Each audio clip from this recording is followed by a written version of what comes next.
Magandang araw, welcome back to my YouTube channel. Katropa, proceeding tayo ngayon sa Morong Rizal. Meron tayong papakita ulit panibagong video ngayon. Ito yung papasilip lang namin yung project namin dito.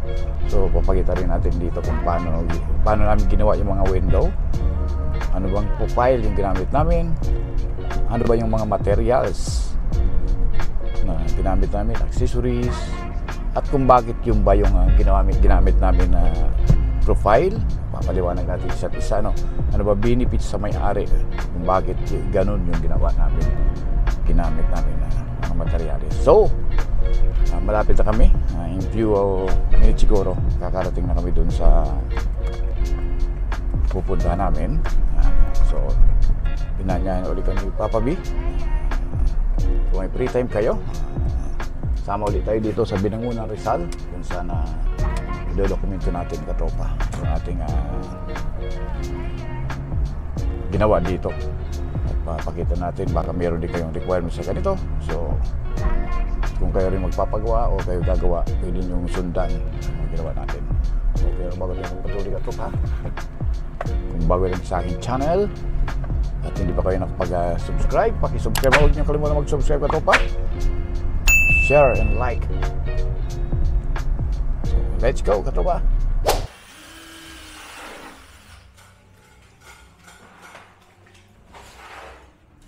So, yan, nakita nyo, katropa, yung sa kabila, sila tricks.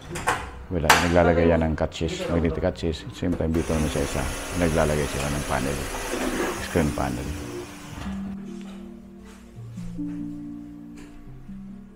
So, katropa, ito yung mga ginamit natin dito sa ating PIX. Ito kaya model na to ay tatlong panel PIX, pero may yung pinakang transom niya, meron siyang owning window.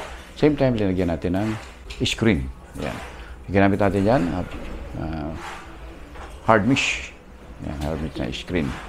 So, ito palang kulay nito ay matte black. Yan. So ito pinaka-framing natin ay 1 3/4 by 4 yan, katropa. Same time, itong pang-ipit natin, instead na SBC, ginamit natin yung YC38 series na perimeter frame. Tapos ginamitan natin yan ng molding na yung big square. Kung makita mo, balance, yung pinaka-benefit yan, balance yan. So ito kasi, ito yung dinagay natin para pag sinara mo to, mas balance, mas kuwan siya, yun. Mapansin mo, katropa, yung squareness nito. Yan. So nagbe-blend dito sa pinakang framing niya. Yan. So ginamit natin dito ay 1/4 clear pero tempered siya. Yan.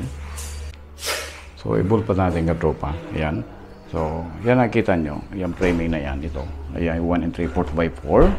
Same time, makikita mo, ito yung pang-ipit natin ng glass. Ito yung YC38 series perimeter frame, pero yung cover na ay yung pang-ipit ng glass ay yung pang-lock natin ay YC molding pero big. Yan. Paikot siya dyan. Ganun. Kasi panel yan. Tatlong panel yan. Yan. Paikot siya dyan. Yan. Mapansin mo, may pang-ipit siya. Yan. Yan. Tatak natin. Makita natin. Ayan.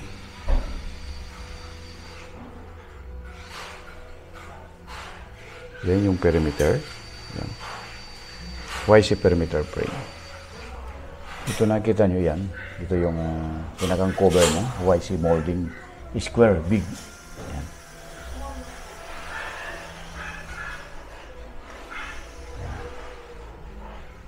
Ito naman yung pinakang screen niya. And then, up and down. Yan. So, kaya na up and down yan. Kasi pag na-up mo yan, yan. Ito naman yung up, dalawa.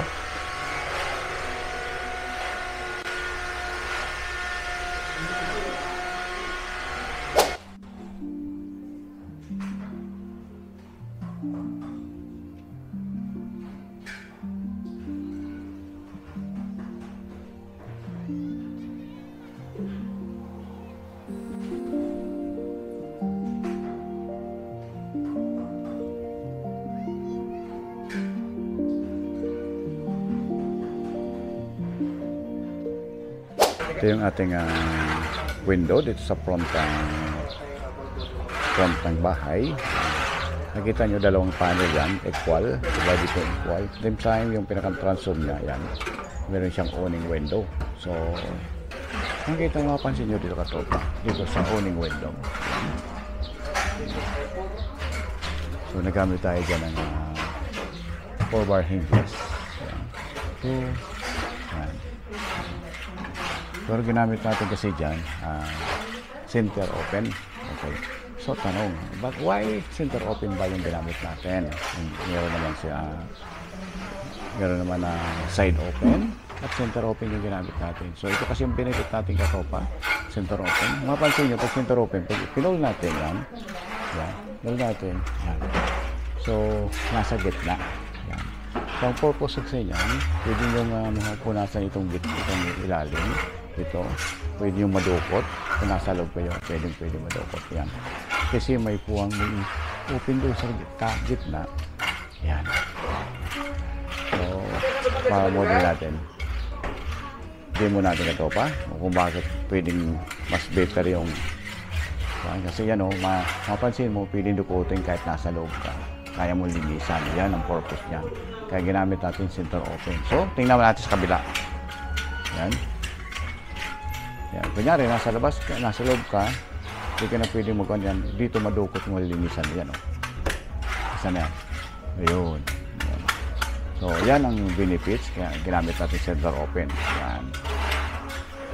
So, tapos, pagkatapos finish, pwede na i-close. Yan. Close natin. Yan. Finish. Yan. So, yun isa. Ganun din. Yan. Tapos, yan. Close. Yan. So, yan ang pinakang purpose natin. Kaya ginamit natin ay center open para kahit nasa loob ka, pwede mong punasan. So, paki-open nga ulit. Ayun. Okay. Then,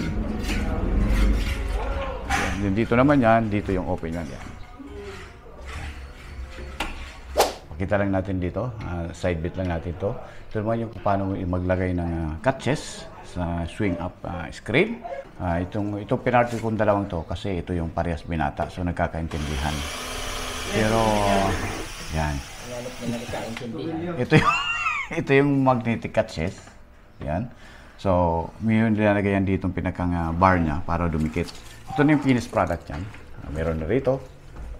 Buksan lang natin. Yan. Ito yung pinakang catches niya. Yan. Saan yun? Yun. Dilim. Yan. Ito naman yung pinakang bar niya. Yan. Pag sinara mo yan, yan.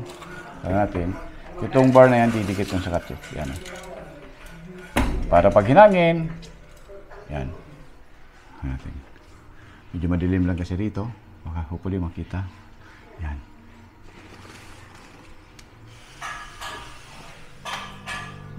So dito naman katropa, kinabit naman natin dito ay sliding window. 2 panels siya.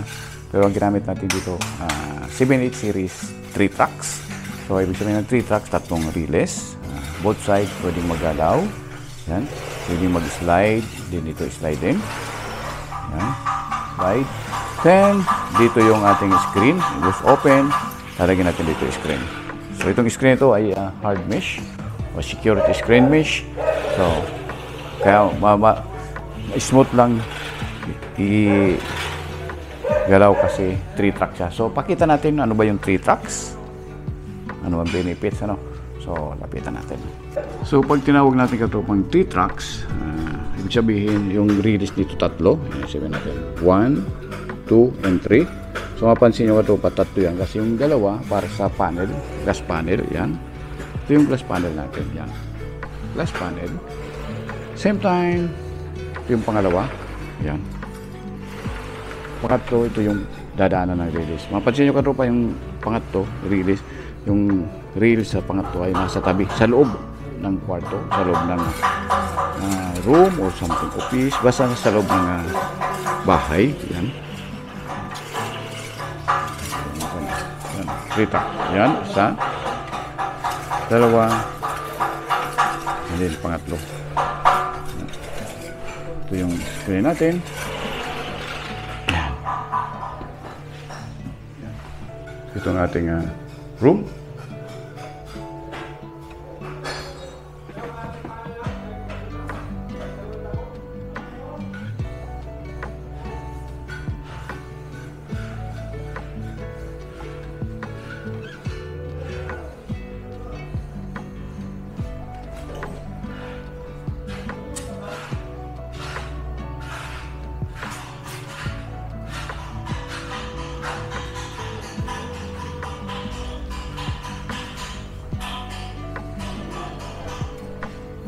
Ito naman sliding ginawa namin. Ito yung toilet. At ito, whoop! So ito yung kaya ginamit naman natin ito pa. Itong pinakang frame natin, yung pinakang holder natin ay YC perimeter frame. Kasi mapapansin ka ito pa. Yung ipit ng glass ay malalim compare doon sa SBC, yan. So, kung matibay yung SBC, mas doble natin yung tibay nito. Kasi yung ipit niyan, mga nasa 1/2 inch. Yung ipit niya, kabila. So, doon sa nag-install, medyo safe kasi kahit liitan mong kuti yung glass na cutting, matibay pa rin, super tibay pa rin. Kasi yung clearance nito medyo malaki. Yan, kinatibay. So, saka yung, ulit natin, yung pinakang framing nito ay balance dito sa, pag klinos mo to kasi, tropa, yan. Pag klinos mo siya, yung squareness nito, nagbe-blend ito. So, medyo parehas, balance. So, magandang tingnan, matibay pa. Yan, kaya ito yung ginamit namin. So, pwede rin kasi SBC pag-ipit dito, pero dito nag-decide kami kasi mas comfortable tayo. Same time, pinipis dun sa may-ari. Mas matibay yung glass at eleganteng tingnan kasi itong squareness nito, nagbe-blend dito sa squareness ng pin ng awning. Yan. Yan. So, parang hindi siya kumang. Ano salita niya yan? Hindi siya payat tingnan. Balance na balance. Yon yung benefit. So, kaya dalawang klase dito ginamit natin. Isang sa PIX ay 1.3/4 and then YC perimeter frame, molding, square big. Same time dito sa awning natin ginamit natin YC 38 series din. Same time sa sliding natin, pinakita natin kanina ay series 7 and 8 series, 3 tracks. Same time, ginamit ang screen at hard mesh. So, maraming salamat katropa at sinamahan nyo sa papabi sa ating panibagong video ngayon, panibagong vlog natin. Ito makikita nyo dito sa Morong Rizal, isa itong project namin, new project namin. Hopefully, nakakuha din kayong konting tip. Kung kayo naghahanap ng window na hindi pa kayo decided, pwede natin mai-recommenda yung nakakapanood nito. So, pakikontak na lang kami sa 0998-541-3688 or 8556-9361 kung saan nyo ka makikita at kung gusto nyo magpagawa sa ganitong design, so pakikontak na lang kami, RA Glass. Yung mga followers natin dyan na walang sawang nag-subaybay sa ating YouTube channel, kung may comment kayo at may clarification at gusto nyo rin gayahin itong design natin, paki-comment na lang para mag-guide kaya namin at para eksakto yung ma-prepare nyo at kung paano simbolin. So, para makabigay din kaming info at tip para assurable. So, thank you. Maraming salamat. Hanggang sa muli. Mabuhay tayong lahat. Bye-bye. Even when you feel low, you can still go. Even when you feel slow, you can still go. Even when there's no hope, you can still go. I never answer to no, man, I still go. Go, go, go, go. Go, go, go, go, go, go, go, go, yo, go, go, go. Hustle hard, hustle every single day.